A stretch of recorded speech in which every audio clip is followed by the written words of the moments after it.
Hello and welcome to today's webinar. My name's Jonny Bilby. I founded Wild Frontiers, and tonight I'm delighted to be talking about a country that we've thought rather special for quite a long time, Algeria. And finally, I think it's emerging, or perhaps re-emerging, I should say, to find its rightful place in the sun. Indeed, over 800 people have signed up for tonight's webinar, which just shows the level of interest that there is in this amazing North African country.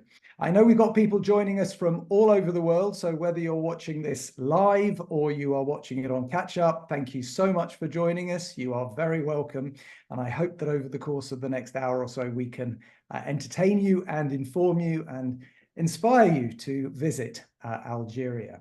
So just a little bit about how this evening's going to run. Of course, those of you that watch our webinars regularly will know the format. I tend to tell you a little bit about my story with the destination, in this case, Algeria, but I promise to keep that brief. Before I will hand over to my colleague, Marc Liederman, who has returned literally 3 weeks ago. He'll tell you about the north and the central parts of Algeria. And then we'll hand over to my other colleague, Mike Pullman, who recce'd our Algerian desert adventure trip late last year. We'll then field some, Marc will then come back and talk to us a little bit about the practicalities of visiting Algeria before we do a Q&A where I'll be fielding the questions and putting them out to Mike and Marc. So if you have any questions, do please use the Q&A button at the bottom of your screen, send them over, and I will put them to the boys. As usual, tomorrow we will be sending out an email with the link to the YouTube version of this talk, so you can watch it again or share it with friends and watch it in your own time. Then we'll also put other links on that email to our trips and stuff that we do in Algeria. So without further ado, let me get on and share my screen, and then I can tell you a little bit about my story with Algeria. Hang on a second. Wait, here we go. Now, again, I'm sure many of you who have watched our webinars will have heard me say this rather a lot, but sorry about that. I'll keep it brief. In the 90s, I did 3 big journeys. I rode a motorbike right the way around Africa. I walked through parts of India, Pakistan, and Afghanistan, and I rode a horse all the way along the Silk Road. Now, that culminated in my 3 travel books, Running with the Moon, about the motorcycle journey, For a Pagan Song, about the walk through Afghanistan, and Silk Dreams, Troubled Road, about the horse riding journey along the Silk Road. But obviously, from tonight's point of view, the most pertinent of those trips was the motorcycle journey, 20,000 miles around Africa, a long time back, 33 years ago. But of course, that trip took me through Algeria. I came across the Mediterranean from Marseille to Tunis, and then drove into the east of Algeria and then right the way across the country. And it was an absolutely, well, mind-blowing experience, really. Fascinating journey for me. I was young. I was, in my early 20s. I hadn't really seen a huge amount of the world, and I was suddenly faced with a very different country with very different people that I learned to admire and respect a great deal. The Tuareg, particularly, that live their lives in the southern part of Algeria, in the deserts there, the l'homme bleu, the blue men of the Sahara, so called because their sheshes, the turbans they wear, the indigo dye rubs off on their skin. Of course, it was fantastic driving across the Sahara, seeing such an amazing desert. But what also surprised me was the landscapes that were so varied. Indeed, traveling through the Hogar Mountains, which was a real eye-opener and an extraordinary thing. I left the country not only with some incredible memories, but also with my first wife, who was Algerian, who I met in the town of Tamanrasset. Sadly, the marriage didn't last, but the memories have.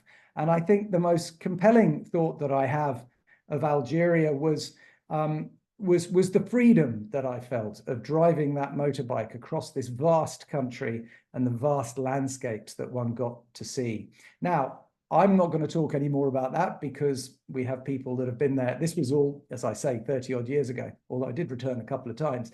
But we've got Marc and Mike chomping at the bit to tell you all about their experiences, which are a lot more current than mine. So I'm going to stop sharing my screen and hand you over to Marc. Marc, over to you. Hi, thanks, Johnny. So, hi, good evening, morning, afternoon to everyone. So, yes, Johnny said I was in Algeria very recently. I was actually there right at the end of February and the beginning of March. But that wasn't my first time. I'd been there back in 2007, but I'd only seen a small part of the country. So I really wanted to go back. But one of the main reasons why I was going there was to go and do some guide and tour leader training. So for those of you that may have been to Algeria with us over the last few years, some of this motley crew may look familiar to you. There was Mohammed, there was Rafiq, there was Sofiane. I also got to meet Ganu and Redouane. And I think what blew me away was just really their enthusiasm, and they were quite surprised by how popular Algeria is becoming for us at the moment. But no, they're a really great bunch of guys. And for those of you heading out there later this year or hopefully next year, you are going to have a great time. I promise it. So what I want to do is to first of all just give you a little bit of context about Algeria before I start to get into the nitty-gritty of what there is actually to see and experience there. So if I do that, let's have a quick look at Algeria itself. So it is a huge country, as Johnny said. It is actually the largest country in Africa. It is the 10th largest country in the world. And just for comparison purposes, it's 10 times the size of the UK and about 3.5 times the size of Texas. And if you want to look at it geographically, it broadly breaks down into 3 or 4 different areas. What you see here in green, this is the coastal region, very, very fertile. Then what you can see here in kind of brown or orange, this is an extension of the Saharan Atlas, comes out from Morocco. And then the huge yellow area is obviously your desert region, but again, very distinct regions. Up in the north, you've got the big sand seas, and then further in down to the south, you've got the high plateau of the Hogar and the Tassili. So a very huge, varied country. When I talk about the history of a country, I don't normally go back to the Ice Age, but the reason why I'm going to touch on it for Algeria is that at the same time when London, where I am at the moment, was experiencing huge frosts, much of Algeria actually had a really nice temperate climate, and it wasn't the desert that it is today. It was actually full of forests and lakes, and that area attracted nomadic pastoralists to come and settle there and make their life there. And it's those people that are considered to be the ancestors of the Berber people who make up 25% of the Algerian population there today. And so many different civilizations have come through these lands, armies, trading nations. And I think the first one of real note to mention are the Phoenicians. Phoenicians, a huge seafaring nation with their home base in what is today Lebanon, spread out over the Mediterranean and created staging posts in northern Algeria, going back to about 1000 BC. They created the first alphabet, and they pushed the Berber population back into the mountains and back into the desert, and they dominated the coastal plains. That brought them into conflict with the Greeks and then later on the Romans. There were several wars between the Phoenicians and the Romans, which eventually the Romans won, and the Romans once again kept the Berbers at bay over in the mountains and over in the deserts, while the Romans took all the best land in the north of the country. After the collapse of the Roman Empire, you had your Vandals, you had your Byzantines, they all came in, but the next real notable people to take control of the region were the Arabs that came out of what is today Saudi Arabia and spread to create this huge empire. And this is the extent of the Umayyad Empire with its capital in Damascus. And as you can see, it not only covered the whole of North Africa, but it went over in what is today's Spain and Portugal today. When the Umayyad Empire collapsed in the 8th century, what came after it is a whole range of different dynasties, some of them lasting decades, some of them lasting centuries, but eventually that takes us right the way up to the 16th century. And this is when the Spanish, having pushed the Moors out of Spain and into North Africa, they decided to pursue them, go over the Mediterranean into northern Algeria, and they set up bases in the capital, today Algiers, but also the second city, Oran. But this was, interestingly, this was also a time of pirates, not pirates of the Caribbean, this is pirates of the Mediterranean. And one of the most famous pirates at the time was a man by the name of Barbarossa, or Redbeard. And he was actually a Turk, and he fought the Spanish and he took control of Algeria for the Ottoman Turks. And they ruled Algeria right the way until really the most significant episode in recent Algerian history, the arrival of the French. And Algeria was a French colony from 1830 right the way through until 1962. And although obviously people have probably heard about the French War of Independence, it's just worth noting that right from the very beginning in the 1830s, there was resistance against the French, most notably seen from this gentleman here, Emir Abdelkader, who is seen as a real hero in Algeria today, so much so that the country's second largest mosque is dedicated to him, and he was a big rebellion leader against the French. And French colonial rule was pretty tough for Algerians. They were very heavily taxed, literacy levels, education was not good. And after the First World War, a growing Algerian elite started to form political parties seeking independence. But nothing really happened in the interwar era, and everything's really started to kick off immediately after the Second World War. And there's a key incident in 1947. There was, due to rising tensions, there was a massacre of about 100 Europeans in a town called Sétif. The French reacted very strongly, and it ended up with the deaths of around 45,000 Algerians.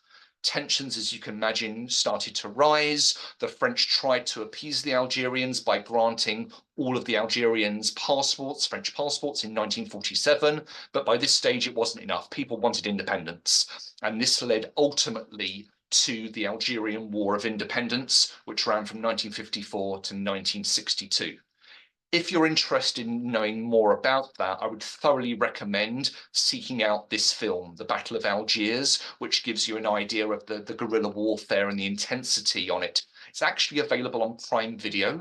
Other streaming channels are available, and it's it's a compelling watch, especially as it was filmed in Algiers only 4 years after the end of the Civil War. And if you're having a bit of a movie watching binge, why not also watch The Day of the Jackal? And that will tell you the story of the attempted assassination attempts of de Gaulle, also very much in relation to the Algerian War. Regardless, what's worth saying is that the better part of 1 million Algerians died during this war. And so independence came in 1962, but at a heavy price. After independence, though, Algeria started to find gas and oil, and I was quite surprised to know that Algeria is a hugely resource-rich country. People don't necessarily think of it as a wealthy country. People don't put it in the same level as, kind of the Saudis or the Gulf states, but from a resource point of view, it is very much up there. But unfortunately, after independence, a lot of the administrators, a lot of the educated positions were taken by Europeans who fled the country.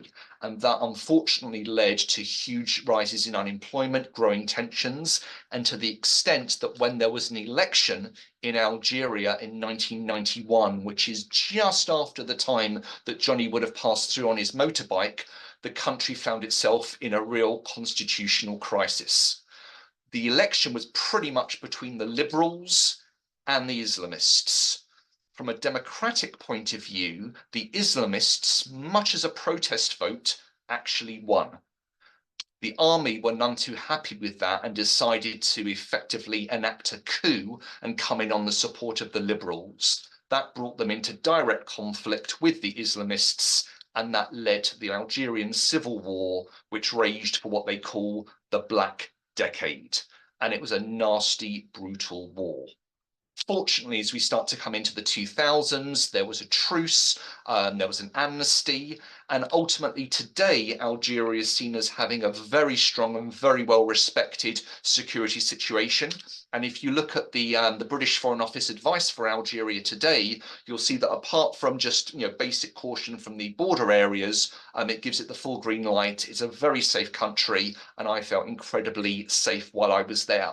It's also a really young and diverse country. You've got Tuareg, you've got Berber, you've got Arab, you've got lots of different languages spoken, and it's a really exciting place to go and visit. So that's my kind of broad, just kind of introduction to Algeria. Now a little bit of what actually you can see if you go to Algeria. So this is our main northern Algeria trip, and it really covers those three areas: the coastal strip, the Saharan Atlas, and the northern part of the desert. And I'm just going to talk you through in an anti-clockwise routing a little bit of what you'll see if you choose to take our 11-day Algerian colours trip. So you start in the capital, Algiers, known by the French as La Blanche, the white one. And this was the pirate Barbarossa. This was his centre. And it was also an Ottoman centre. And really for the French, it was almost seen as the jewel in the empire there now. And you've got some great museums, you've got some great restaurants, but probably the thing that it's most famed for is its Kasbah, which is a UNESCO site, and it was built predominantly by the Ottomans. And here you'll find palaces. It's all undergoing renovation, and it's come on a long way since I was first there in 2007. But you'll find locals there, you'll find little shops, you'll find these narrow alleyways. And really throughout the Kasbah, and really throughout, I'd say, Algiers and Algeria, incredible street art, graffiti depicting modern events, martyrs, the War of Independence, the Civil War, and people are very, very expressive. And in the bottom right, this picture here is the Martyrs Memorial, which is this really stunning, iconic site, and which overlooks really the beautiful city of Algiers, which is a very, very hilly city. And that was built to commemorate 20 years of independence. But when you leave Algiers, you start to head up gradually into the mountain area, and the first site that you get to is Jamila. Now, Jamila is a UNESCO World Heritage Site. It's Roman. And again, people associate, people think of the Roman Empire predominantly as based on the north side of the Mediterranean. Please don't forget that so much of it and so much of the wealth came from the North African coastline. And this place, Jamila, it really is. And I've seen a lot of Roman sites and remains in my lifetime. I was fortunate enough to get to Leptis Magna in Libya. And it's kind of reminiscent now on scale, on, I suppose, romantic nature. It's 900 meters above sea level. It sits on a spur between two rivers, very easily defended. And just to give you an idea of size, the theatre, which you can see here on the bottom left, that's got a capacity of 3,000. So really beautiful, impressive site. And there's some smaller sites. And I really liked this place in the bottom right called Tidis. And where I'm actually sat is on the wall of what would have been a landowner's villa looking out over beautiful agricultural land. So some really lovely stuff to see. And wherever you go in Algeria, to give you a sense of the wealth there, I was really impressed, seriously impressed by the quality and scale of the mosaics as I went around, which are on display in some of the cities, in some of the museums as you go around the sites. And they are really some of the most impressive mosaics I've seen anywhere in the world. We then come on to Constantine. Constantine is the third city today of Algeria. It's known as the City of Bridges, and it's a very, very old city sitting on this jutting out piece of rock with deep gorges all around. The Romans made it a regional capital, calling it Cirta, and then the Emperor Constantine liked it and so renamed it Constantine, and the name has stuck ever since. The bridge that you can see, I said there are various bridges, but probably the most famous one is Sidi and Cid, which you can see here in the bottom left. That actually dates back to 1912. And you've got these incredible, not necessarily for vertigo sufferers, but some incredible bridges as you go around. And the Ottomans were here as well. So you've got the Ottomans' palace right in the center of town. And again, that mosque that I spoke about earlier that was dedicated to Emir Abdelkader, the independence fighter. From there, we take a short flight onto the third area into the north of the desert. And as you can see here, it's dramatically different from the coastline and from the mountains. You're very, very much in the desert. And Timimun really was one of my favorite places. It sits right on the edge of an oasis, on the edge of one of the grand ergs, one of the big sand seas. You can see the architecture here is quite different. You've got Sudanese influence, and we'll jump into four-wheel drives and we'll go out into the areas around the city. And one of the things that's really interesting is to see the irrigation, the ancient irrigation systems. Here it's called Fugara.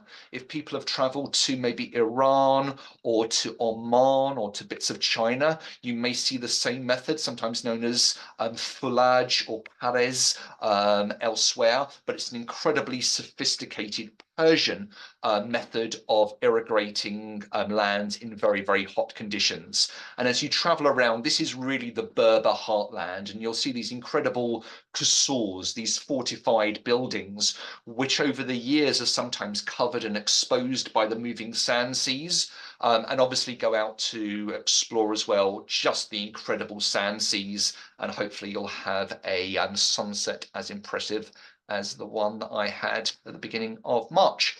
From there, we then carry on westwards through towns like Beni Yabez and oasis town of Tahit. And the desert changes, the colors change, the sand changes, the rock changes. And you'll also get a chance to see some of the beautiful rock art for which Algeria is well known. From near Tahit, we take a flight back up to the coastline to Oran, which is the second city. And this was a city which was taken by the Spanish for a while, and even today it's dominated by this Spanish fort from the 16th century called Santa Cruz, which looks out over the entire city and all of the coastlines. But it was a very popular place with Europeans, so you'll find some beautiful French architecture there. The Ottomans were here, so you'll find, again, Ottoman palaces. And because we're actually very, very close to the Moroccan border, I was really impressed to see that some of the architecture there of the mosques is very similar to what you may have seen maybe in Marrakesh or in Fez, for those of you that may have been to Morocco. And then finally, before coming back to Algiers, we stop off at the final UNESCO site of the tour, which is this beautiful coastal site dating back to Phoenician times called Tipaza. So that is pretty much the Algerian colours trip. But when I was out there, I wanted to explore some new areas. So this is a new trip that I'm working on, probably going to be released for next year. The whole idea of this is to cover a slightly smaller distance, use fewer flights, and trying to give a sense of journey.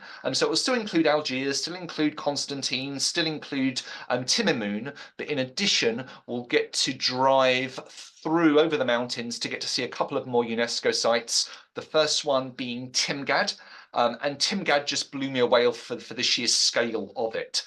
Timgad itself was pretty much a retirement centre for Roman generals. And the reason why they built it here, I think, was to put it right on the edge of the empire to try and keep any problematic generals who might have other views as far away from the center of power as possible. But again, it was built for 15,000 people, and eventually it was quadrupled in size. And just the state of preservation of it is incredible. From here, you drive through the Rufi Canyon down into the desert area, where there are still some of the best dates I've ever had.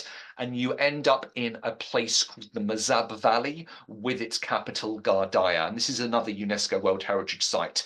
And this is really interesting. It's a deep valley with this huge palmery running through it. It's quite steep-sided, and it's known for this pentapolis. So these 5 hilltop ancient towns, which are sat at various stages along the valley. And this was established about 1,000 years ago by a group of people who came to be known as the Mazabites. Now, they were Muslim, but they weren't Sunni, and they weren't Shia. They follow a form of religion called the Ibadi sect. And I suppose maybe a little bit like, I don't know, the pilgrims on the Mayflower. They wanted to be free to practice their own form of the religion. So they fled the North Coast, they came here, and they set up these beautiful villages which they inhabit to this day. And they're such a proud people that even today, if you want to enter the old parts of the cities, whether you're a foreigner or even if you're Algerian, If you are not a Muzabite from the area, you're not just allowed in by yourself. You have to go in with a local guide because they want to make sure that you abide by their customs. They've got their own religion, they've got their own clothing, and they're very proud of their culture. They're also incredibly shrewd business people, and they control a lot of the commerce over the whole country. And one of the things that I found is, as you can see, this is their own traditional clothing. They may be very conservative, but they were very well educated and very, very friendly. So that is something which is coming soon once I get that trip finalized. So that was pretty much the end of my northern trip. I think it is time for Mike to tell you a little bit more about his trip that he did down to the south of the country. Yeah, thank you, Mark. That was great. By the way, before we get into Mike, can I just ask a quick question? What is Tipaza? It looks like a Buddhist stupa. That actually is a mausoleum. It's called the Mausoleum of Mauritania. That has nothing to do with the country of Mauritania. It was a province, a Berber province of the region, and that is where the last Mauritanian king and queen is said to be buried. So it's a mausoleum right on the outskirts of Tipaza. Fascinating. Mike, are you there? Thanks, Johnny. Well, Mark's done a brilliant job of taking us through the cultural highlights of Algeria. I'm going to highlight a slightly different side of the country, which you'll experience if you join our new Algeria Sahara Desert Adventure trip. So I'm just going to share my screen.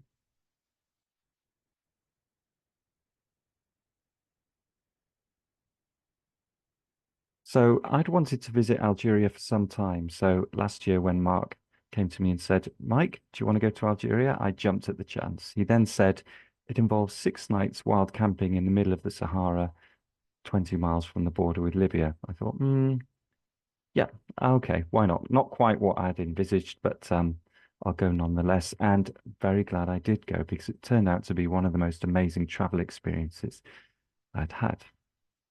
It isn't going to be for everyone. It does involve roughing it. So you are sleeping in dome tents, you are without electricity and running water and so on. But it's worth it for those that have a true sense of adventure. So the reason we're talking about the region we're talking about, Sicily, Niger, is in the south of Algeria. Mark's already spoken about what a huge country Algeria is. It's over 1,000 miles south of Algiers, close to the border with Libya. So Janet is the jumping off point. You can see here, as if you zoom into the route map, we do a figure of 8 pretty much from Janet, which is a 2-hour flight from Algiers. So we'll spend the first night in Janet. This is a pleasant market town built around an old oasis.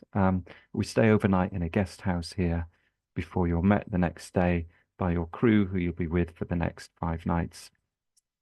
We use comfortable 4x4s because where we're going, there are no roads, never mind Wi-Fi, electricity, or running water. It's surprisingly difficult to find truly off-the-grid adventures these days. So that was a real selling point for me, having, no Wi-Fi, no WhatsApp messages, no news sites, and no work emails. Sorry, Johnny. You just have no choice but to immerse yourself in the surroundings, which are absolutely beautiful. So heading south from Janet, we'll stop at this photo opportunity, which is a classic road sign. Thankfully, we don't go left for Libya or right for Niger. We come off road at this point and spend the next 6 days in the desert. And it's not long before you realize, A, how remote this region is, and B, how stunningly beautiful it is.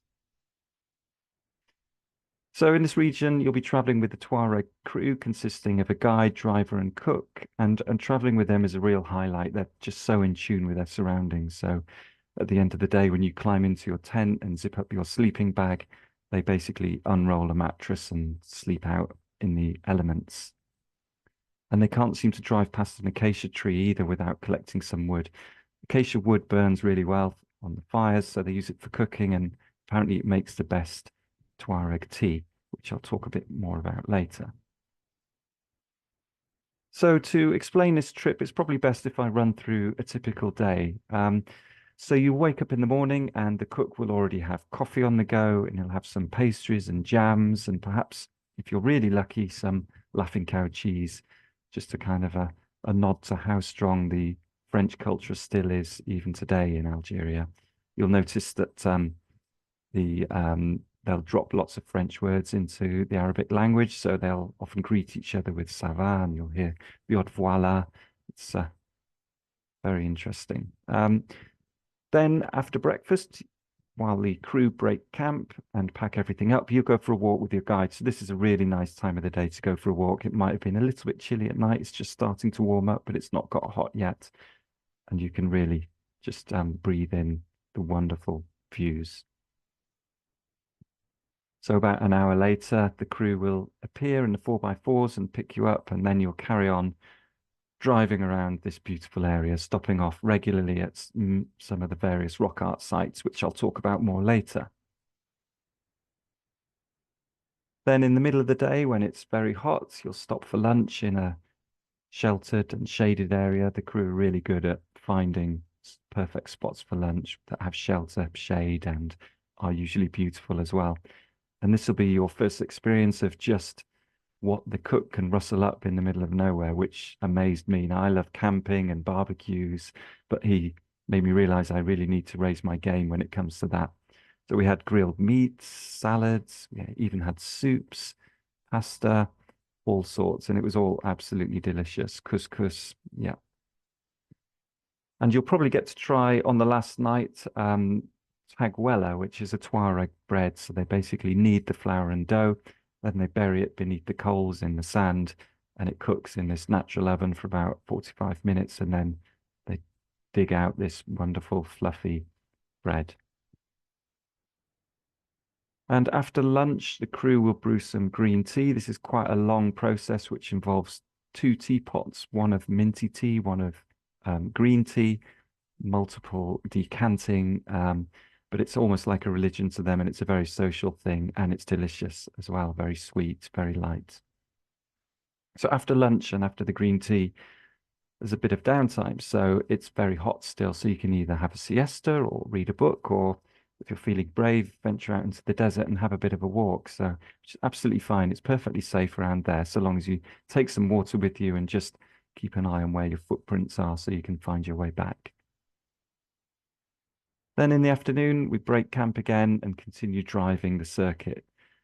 Now, when many people think of the desert, they think of the classic kind of Arabian deserts, the rolling sand dunes, and this part of the Sahara does have impressive sand dunes. Some of them are enormous and very picturesque, but it also, the scenery changes from hour to hour. It's really varied. So you might see wild camels racing across the horizon like we did at one point.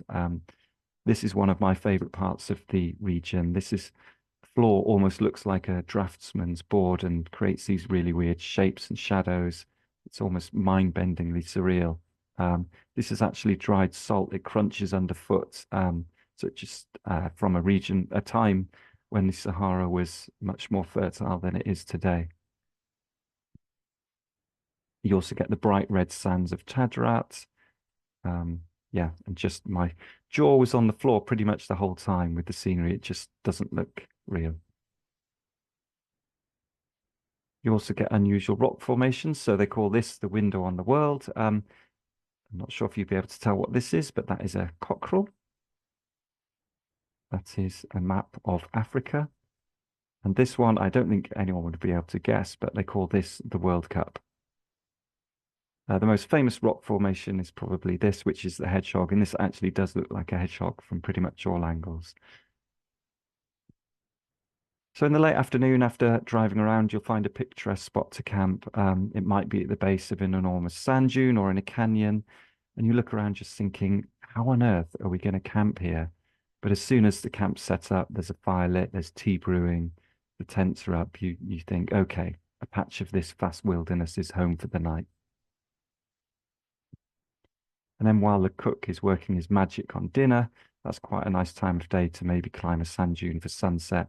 And this is when the wilderness really hit home for me. You'd climb a sand dune kind of expecting to see the sea when you got to the top, or maybe a town or something. But instead you reach the top of this sand dune and you just see nothing, miles and miles of more sand dunes, nothingness, beautiful wilderness. It really is the middle of nowhere. This is me looking down on the camp from atop my sand dune.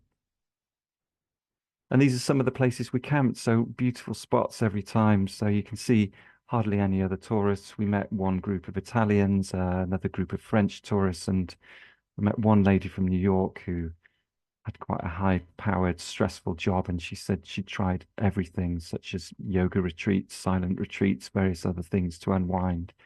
And this is the only place she properly relaxes, so she comes every year. And I totally get that. It's being away from technology, it's traveling with people attuned to the environment, and it's just being in such a vast wilderness really puts everything in perspective. Again, this is another night where we camped. And this was a really beautiful spot. On this night, there was a full moon, and as soon as the moon came out, there were just strange shadows everywhere from all the rock formations, and it was like daylight. Incredible.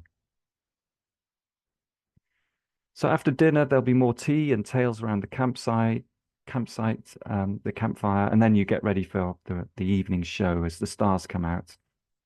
I tried my best to capture it using slow exposure, but I'm sure many of you will be better at taking night photos than me. But yeah, you could sit and gaze at those stars for hours. And we sleep in dome tents, so you're provided with a soft mattress, which is pretty comfy. You need to bring a sleeping bag. The sand is quite soft. It's not like you're camping on hard ground, so I actually found the tents really comfortable. So a bit more about the rock art. So this part of the desert has been described as an outdoor museum. There are over 15,000 examples of rock art dotted all over the region. They're in various states of preservation. So some have been left open to the elements and the pigments very faint. Others are sheltered and look like they could have been painted yesterday. And they vary from paintings to carvings. But what's really interesting is the subject matter. So a lot of it, the oldest 12,000 years, were made by Saharan hunter-gatherers, and they tell of a time when this region was much more fertile than it is today. So you can see here these cows with the wonderfully detailed white horns.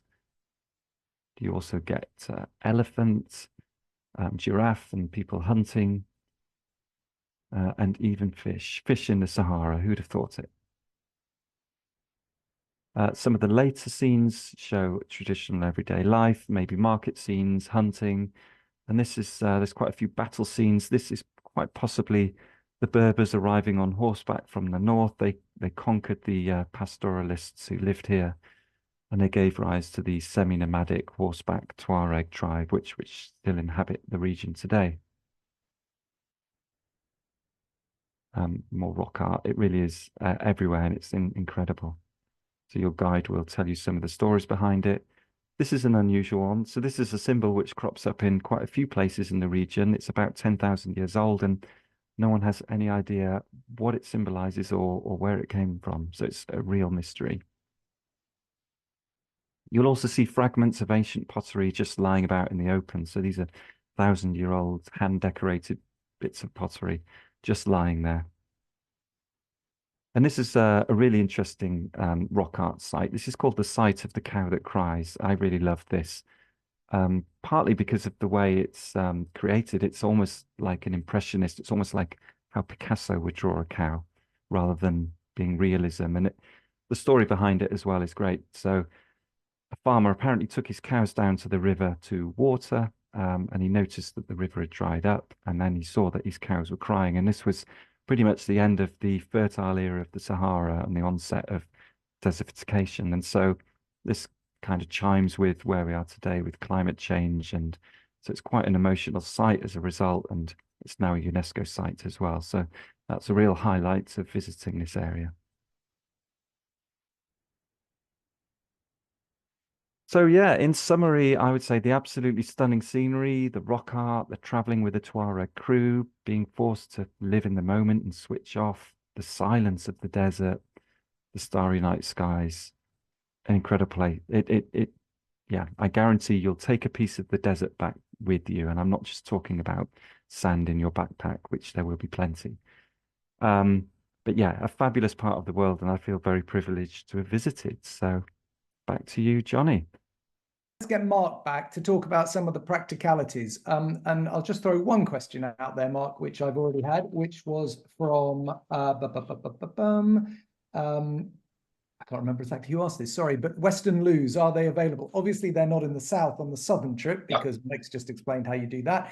Are Western loos available in the northern trip? In the hotels, they're all Western loos. But generally where you're stopping, if you stop at service stations along the way, little cafes and restaurants, most of them weren't. They're squat toilets generally as you're going around. So every night you'll have a Western loo, but throughout the day can't be guaranteed. So again, it's one of those things, it's slightly different, but generally I've always found they're usually cleaner than trying to find kind of public Western toilets. But yeah, that is still very much the way that it's done.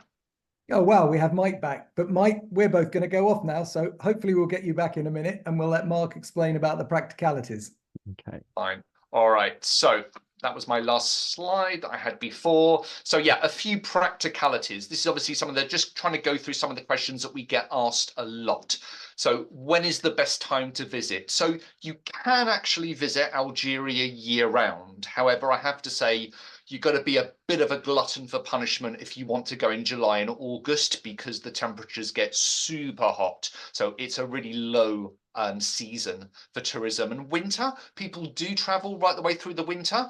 And in certain areas it's fine, but it's just worth noting that again, especially up in the mountain areas, snow is not unheard of by any means. So that's quite an extreme time to go as well in the height of winter. So as with many places, autumn and spring are great times to go.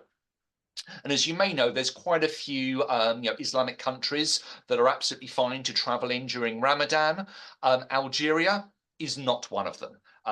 Ramadan, pretty much everything closes down, which is why I was out there end of Feb, beginning of March, so that I finished all my travels before Ramadan started. Everyone just takes the month off from a tourism perspective. So that is a month to avoid. With regards getting there, if you're coming from London, then there are direct flights with British Airways and with Air Algeria. If you're coming from further afield, then probably your best bet would be Air France. And one of the popular things that people do is sometimes combine with neighbouring countries. So you can fly between Tunisia and Algeria. But if you're thinking, oh, maybe I'll combine Algeria with Morocco, there are no direct flights between Algeria and Morocco, and the land border has been closed for decades. The two countries are not friendly. So that is an option which you can only do if you go via a third party, but it makes a really nice combination with Tunisia. Visas. Visas is one of those questions that people always ask us about Algeria. And I think it's more the fact that it's just a little bit old school. For anyone that traveled, in the 90s or in the 2000s, there's no real difference with Algeria. It's just, I suppose, that a lot of other countries have moved on, and Algeria hasn't really got there yet. So I'm going to very briefly talk you through broadly the process for visas. And with that in mind, I think it's really good just to bring to the forefront of your memories that 1980s classic film, Twins. Why? I'll explain. If you need a visa for Algeria, you need to fill out a very simple application form and then create a twin, create a duplicate for it. The same with a passport photograph. They want a twin, and my favorite is you have to photocopy every page of your passport, including the blank pages, in duplicate. So that's your little kind of, that's your homework to be done. We then provide you with a letter of invitation. You then go along to the embassy together with either a proof of employment letter, or if you're retired, a proof of income, submit your passport, and I like this, in the UK at any rate, you have to pay in cash. They don't accept cards. It's currently £85. So you give all of that information to them. They then wait until they get authorization from Algiers, and then they issue you with a visa. That's it. It's a little bit kind of old school, as I said, but generally it works. There is a difference, though. If you are going on the trip that Mike did, or if 70% of your trip is to the desert areas, then you don't need to do any of that. You can just get what's called an e-visa, again, Algeria's version of an e-visa. And that is something that I've been told they are thinking about rolling out for the whole country. It's just not there yet. And when I asked people when, they went, nah, could be next week, could be next month, could be next year, could be never. We don't know.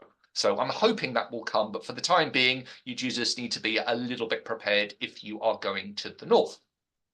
With regards to accommodation, it's worth remembering, and this is something that was said to me quite frequently when I was in Algeria, tourism isn't new to Algeria. It's just the fact that Algeria has forgotten tourism. Partly because of the Black Decade, when Morocco and Tunisia and other countries really invested in their tourism industry and Algeria was in the middle of a civil war, what you'll find is sometimes some incredibly well located, beautifully designed hotels, sometimes in old buildings. But being honest, it's a little bit Fawlty Towers as you go around. Service levels are not there. Things are a little bit, just a little bit run down. So please don't go expecting, Moroccan levels of, beautifully restored boutique riads. Maybe with time it'll come, but Algeria as of today is really, a little bit, you need to have a little bit more patience as you're traveling around. And as for getting around, most of what you'll do, you'll travel, the roads are good. You'll travel, on minibuses. Obviously, if you're going to the south or when you're going out into the desert, you're in four-wheel drives. Given the size of the country, you'll almost certainly take at least 1, 2, maybe more domestic flights. And if you're someone that loves train travel, Algeria is not the country for you. That's actually a photograph of a Moroccan train. I did have a look at the trains in Algeria. They look nice. You see them on a map and you think, well, that would be nice. And then someone tells you, yeah, they're really unreliable. They're really slow. They're not very comfortable. It's just not something that the country is invested in. So it's not really something we're contemplating at the moment. And this is another aspect of traveling around Algeria. It is the fact that you will have, for much of the time, police escorts. And this really dates back probably about 11 years. You may remember the attack at the gas facility in Amenas. That was a real hostage situation. And that is a situation which is long in the past, but as a consequence, I think the UK, America, and France particularly asked Algeria to up its security game.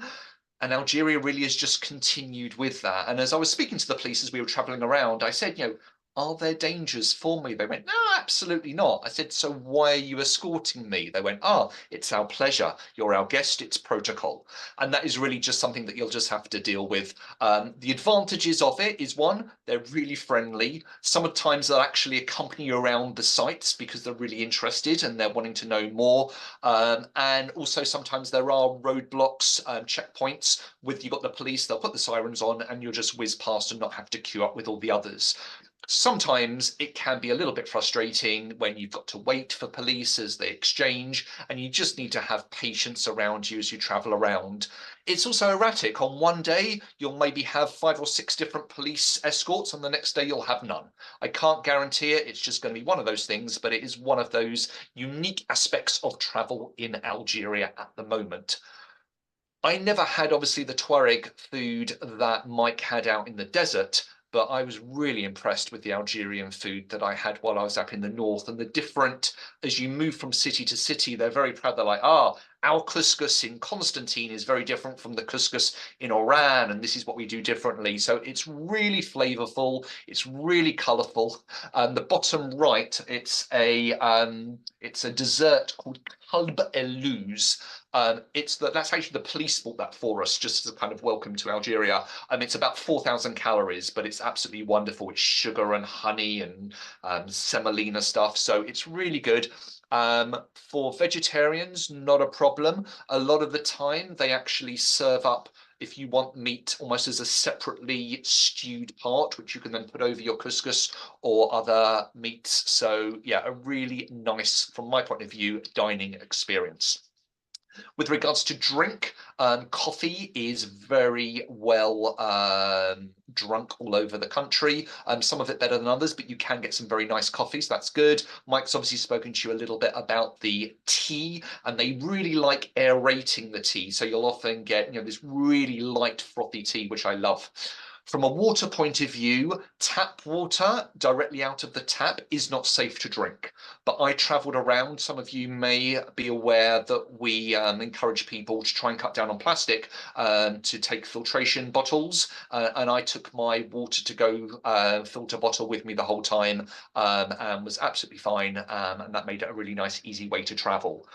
And alcohol is a really interesting thing. When I was there in 2007, it was almost impossible. It was almost a little bit like 1930s Chicago with prohibition, trying to get alcohol. It was available, but you had to go to special places. These days, no, you can fly into the country with alcohol. A lot of the restaurants and a lot of the hotels have alcohol available, and there are shops where you can buy alcohol as well. So it's still not a huge part of Algerian culture, so you won't find it everywhere, but it is definitely available for those of you that like a little bit of a drink in the evenings.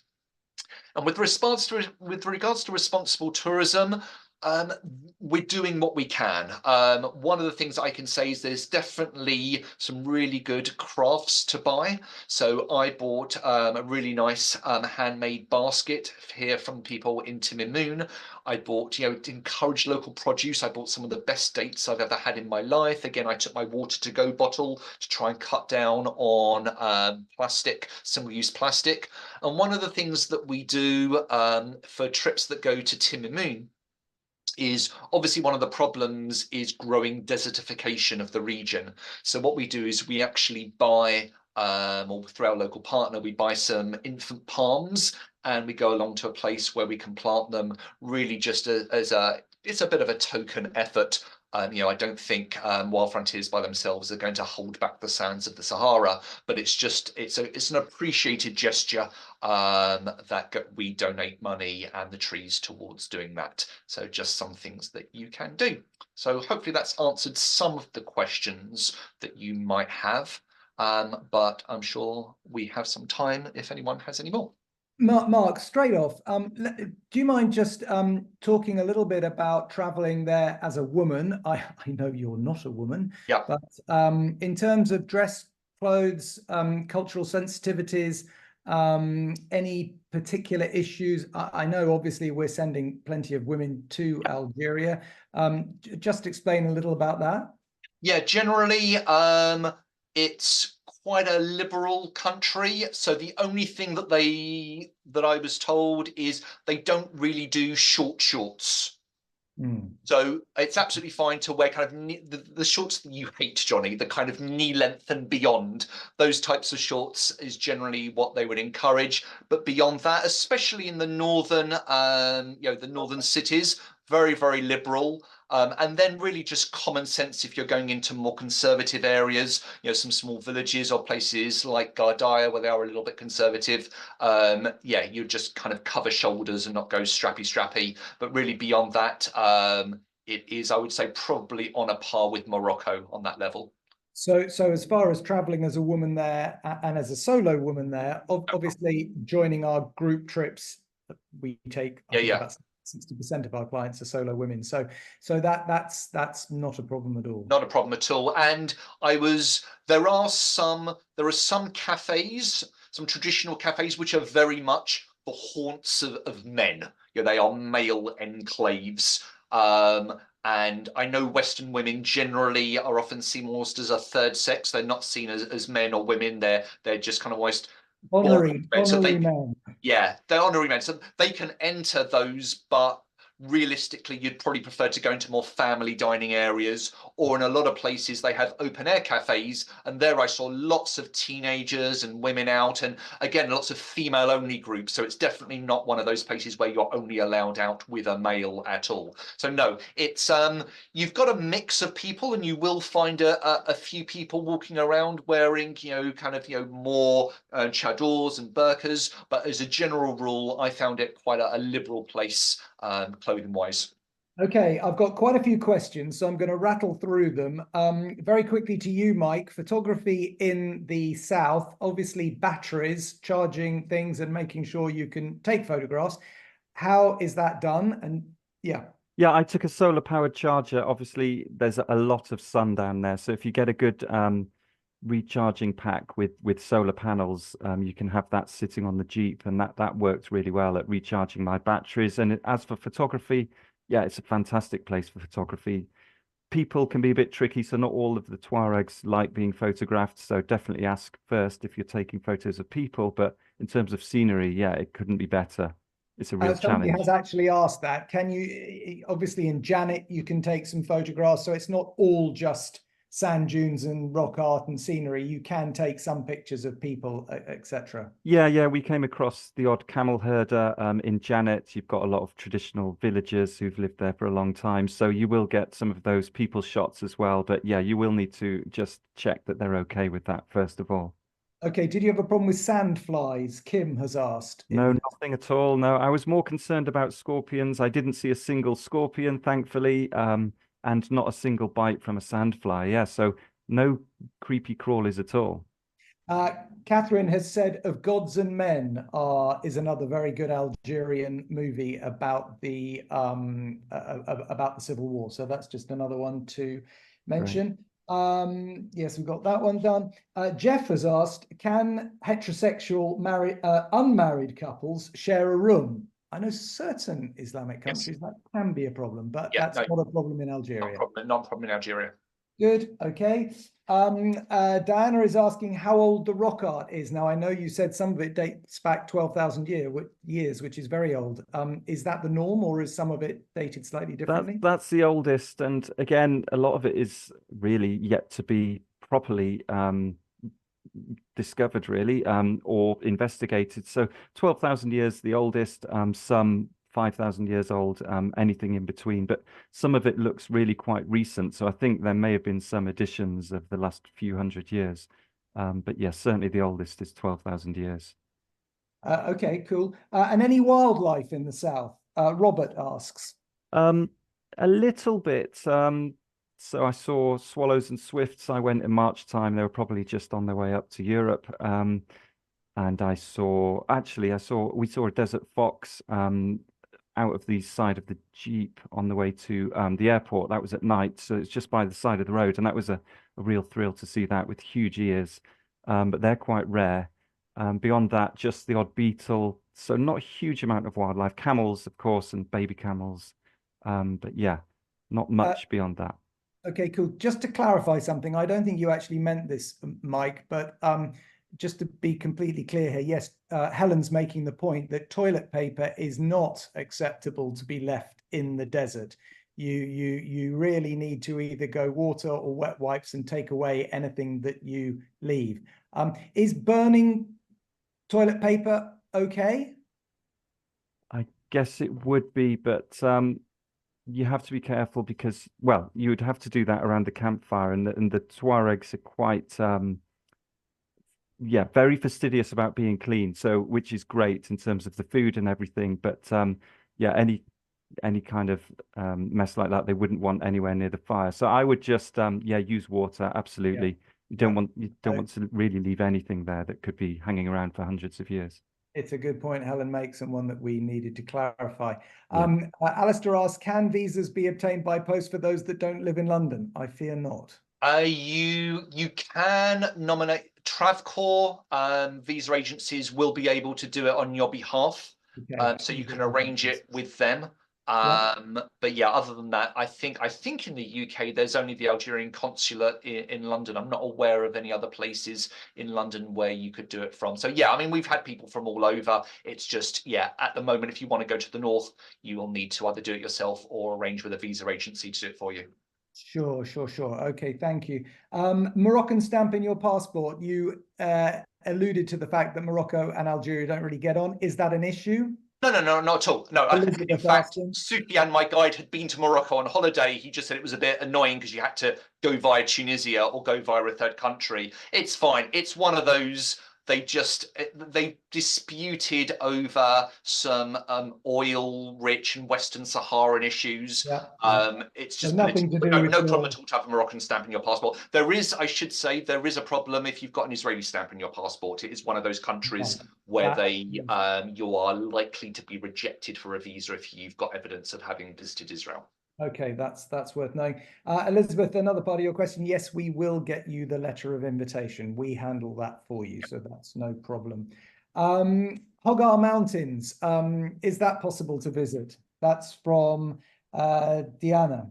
Yes, so I'll answer that, Mike, if that's okay, just because so when I was in Algeria in 2007, I did a route that took me from Janet, which is where Mike was, but over westwards towards Tamanrasset, which is in the heart of the Hogar Mountains.